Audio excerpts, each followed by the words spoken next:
It-tlieta li għadda b'ħafna pompi ġie mħabbar li beda x-xogħol fuq il-proġett ta' Central Link. Ian Borg ħabbar dan fuq il-paġina tal-midja soċjali tiegħu fil-waqt li ntbatet email minn Infrastructure Malta.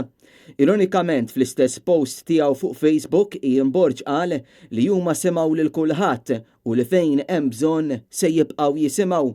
Il-bdiewa taż-żona din il-ġimgħa sabu numru ta' kuntratturi iħaffru l-liqi tagħhom. Eliqi li kienu qed jinħadmu. Dan ix-xogħol beda meta preżentament hemm appell li qed jikkontesta dan il-proġett.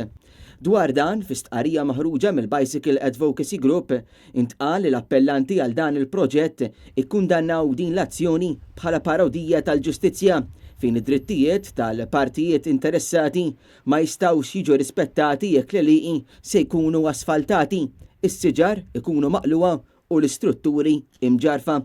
Intant dwar dak li għaddej bħalissa, il-Partit Nazzjonalista ħareġ ukoll stqarrija fejn saħaq li l-Gvern Laburista għażel li jgħaddirhom blu minn fuq in-nies, sew jekk huma residenti kif ukoll il-bdiewa li se jkunu qed jitilfu r-raba tagħhom.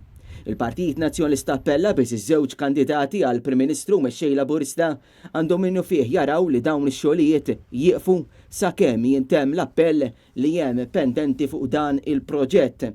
Il-mistoqsijiet wara dan kollu jibqgħu x'inhi l-għaġla ta' dan il-gvern li jibda x-xogħol daqstant malajr għaliex il-Gvern Laburista ma stennix l-eżitu tal-appell.